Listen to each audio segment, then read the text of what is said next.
उत्तर प्रदेश के जिला अमेठी में एरवा भवानी कस्बे में एक चंदन वर्मा नाम का लड़का एक घर के पास जाता और घर की कुंडी खटखटाता है।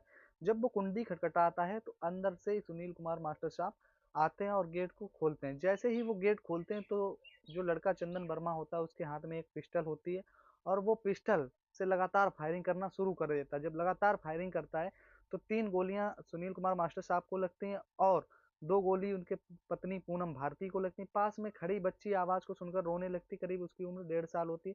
एक गोली वो उसको मार देता है, लेकिन जो करीब उनकी बड़ी बेटी थी जिसकी उम्र 6 से 7 साल थी, वो भागने की कोशिश करती, भागकर सीढ़ियों के पास पहुंच जाती है तो एक गोली उसको भी मार दी जाती है। अब लगातार जब इन जांच पड़ताल कर लेता है कि कोई जिंदा तो नहीं बचा है, वो जब चेक कर लेता है कि कोई जिंदा नहीं तो एक गोली चलाता है, अपने मारने की कोशिश करता है, लेकिन वो गोली मिस हो जाती है और फिर अब उसकी हिम्मत नहीं हुई थी कि वो दूसरी गोली चला सके। इसी तरह लगातार करीब 10 गोलियां चलती हैं।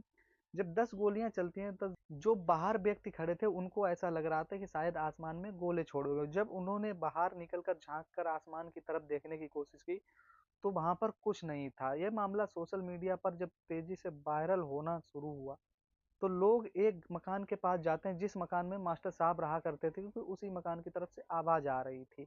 जो वहां पर वो गेट खोल कर देखते हैं तो उसके अंदर जो नजारा था उसको देखकर सबकी आंखें फटी की फटी रह जाते हैं, पैरों के तले की जमीन खिसक जाती है। जब पुलिस आती है तो पुलिस भी बड़ा हैरान परेशान हो जाती है कि आखिर ये कैसे हो गया। जब यह मामला सोशल मीडिया पर तेजी से वायरल होता है, अखबारों में छपता है, अखबारों में छपने के बाद जब लोग इस मामले को जानते हैं तो सबके मन में सवाल बना हुआ था कि आखिर चंदन वर्मा ने सुनील मास्टर साहब के परिवार को क्यों खत्म कर दिया। नमस्कार दोस्तों, मैं पुष्पेंद्र सिंह कुशवाहा आज आपके सामने फिर एक सच्ची घटना लेकर आया हूँ। एक ऐसी घटना जिसने सिर्फ उत्तर प्रदेश को ही नहीं बल्कि पूरे भारतवर्ष को हिला कर रख दिया है। पूरे भारतवर्ष में भी इसी घटना का चर्चा का विषय बना हुआ है। जो कोई भी सुनता हर किसी के मन में सिर्फ एक ही भाव है, आखिर क्यों। दरअसल आज की जो सच्ची घटना की शुरुआत होती है, ये शुरुआत होती है अंबेडकर नगर के टांडा से। टांडा में एक माया राम नाम वर्मा का व्यक्ति होता है। 1990 में वो रायबरेली के तैलिया में रहने लगता है। करीब 8 भाइयों के साथ शिफ्ट होता है, कमाने खाने लगता है।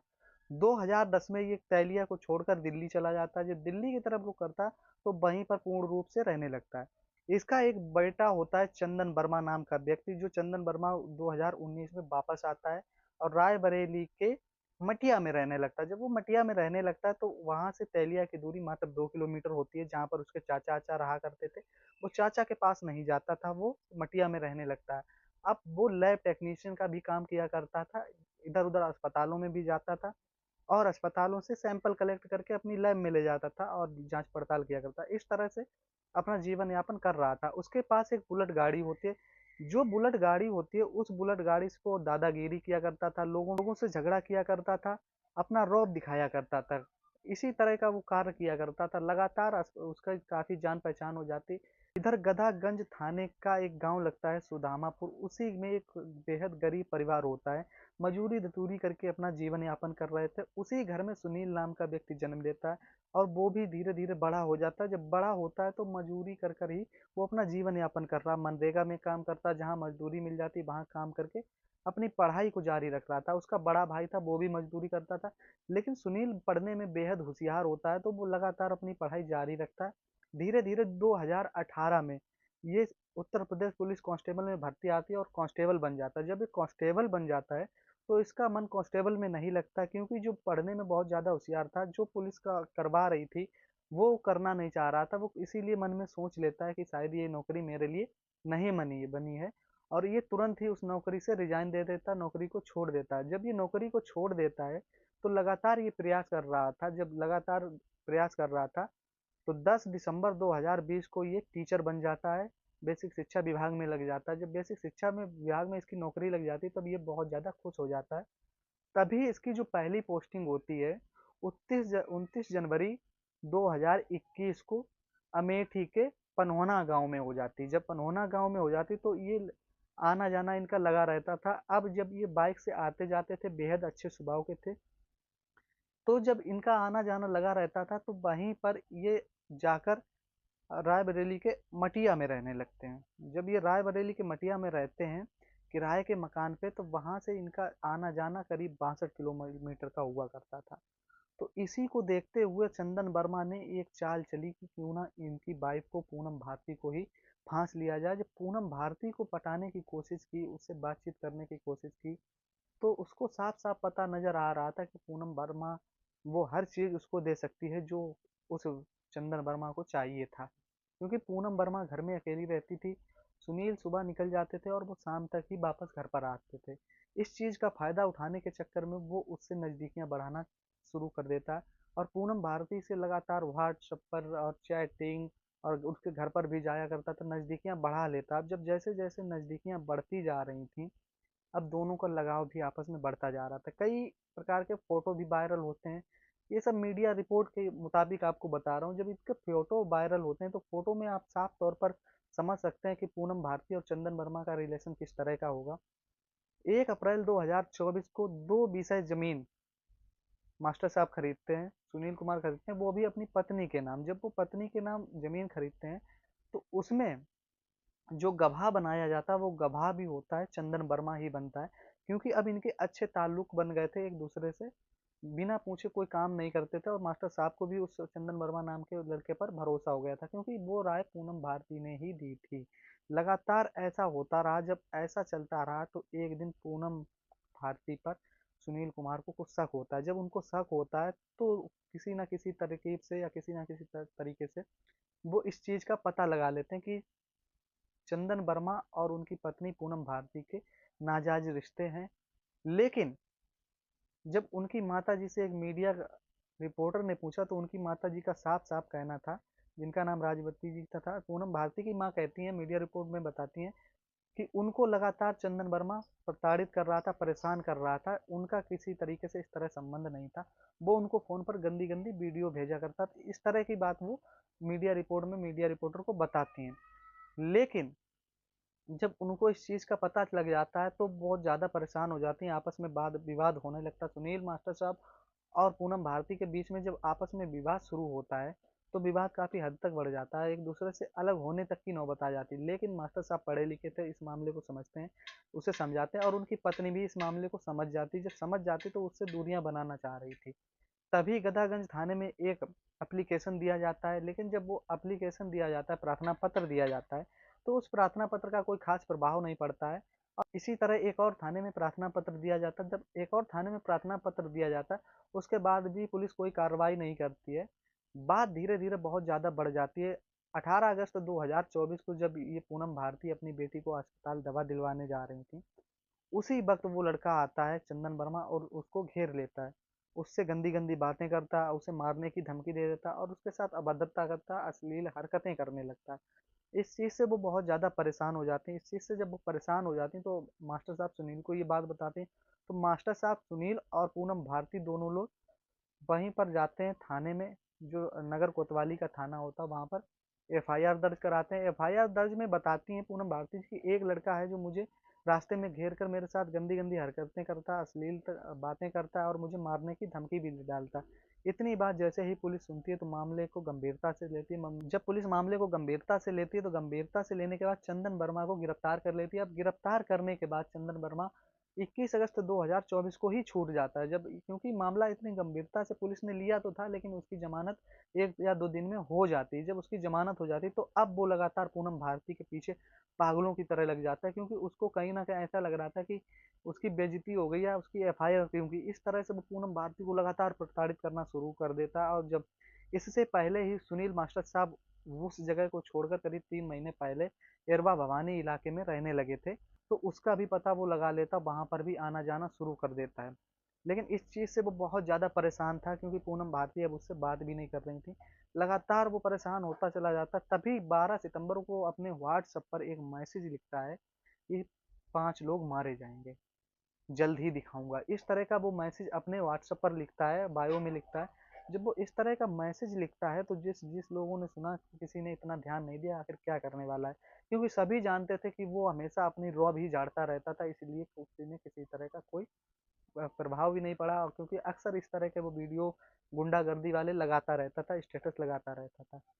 तभी वो 3 अक्टूबर 2024 को उसको मौका मिल जाता है। वो अपनी बुलेट बाइक से आता, अपने रिश्तेदार या किसी जानने वाले के यहाँ बाइक खड़ी कर देता।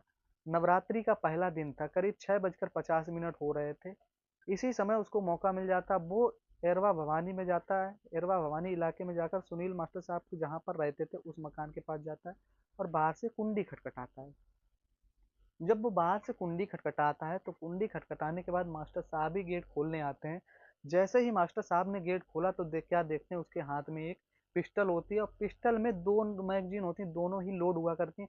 अब वो लगातार फायरिंग करना शुरू कर देता है। जब लगातार फायरिंग शुरू करता है तो मास्टर साहब के 3 गोलियां लग जाती हैं, उनकी पत्नी पूनम भारती को 2 गोलियां लग जाती हैं और उनके 2 बेटियां होती हैं, उनको भी एक एक गोली मार देता है। अब मौके पर सभी लोग खत्म हो जाते हैं, लेकिन उधर गोलियों की आवाज़ सुनकर इलाके के जो आसपास के लोग बैठे हुए थे, वो उनको शायद ये लगता था कि नवरात्रि का पहला दिन है, इसलिए किसी ने हर्षोल्लास में या तो गोले छोड़ दिए हैं, खुशी के मारे कोई कुछ ना कुछ छुटा ही रहा है, इसीलिए आवाज़ें आ रही हैं। लेकिन जब लोगों ने आसमान की तरफ झांकने की कोशिश की तो किसी तरह का धुआं या कुछ भी दिखाई नहीं पड़ा।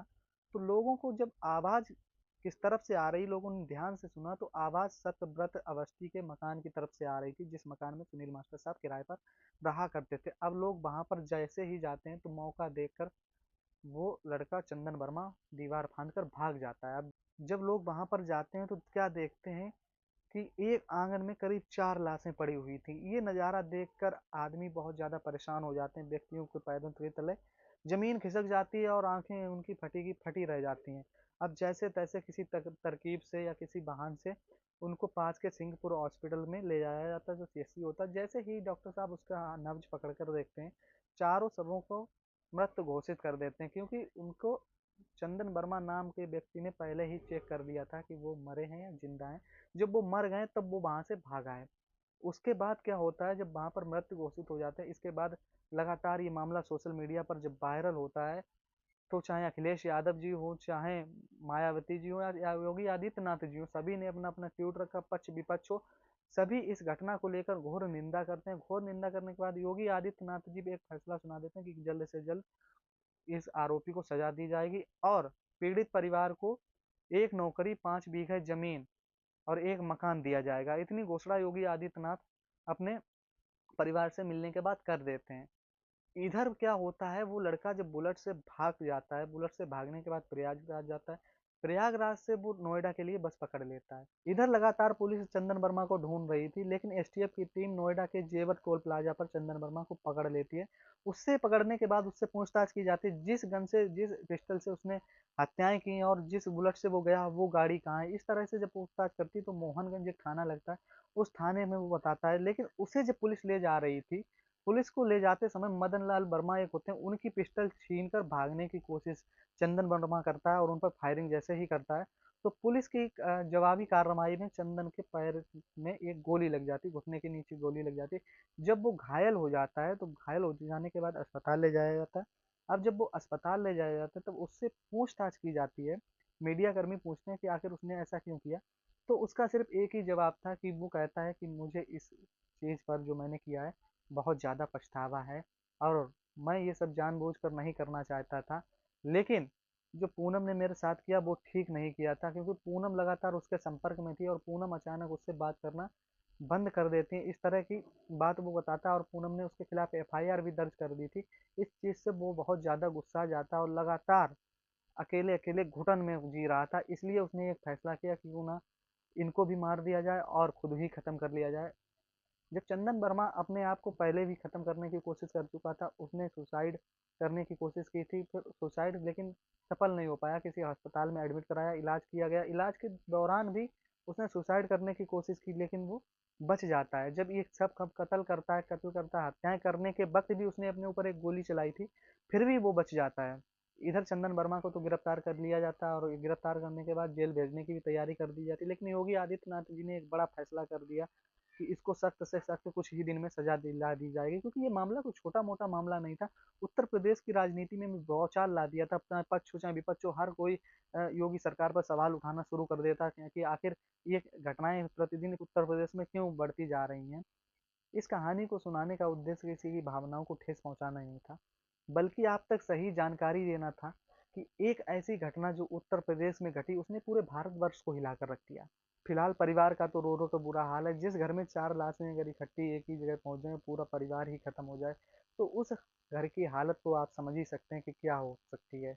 और आपको बताते चलें कि ये जो सच्ची घटना मैंने आपको सुनाई है, ये सच्ची घटना एक रिसर्च बेस पर है। इसे काफ़ी रिसर्च करने के बाद, हर पहलू से जाँच-पड़ताल करने के बाद आपको एक सटीक जानकारी दी गई है। धन्यवाद।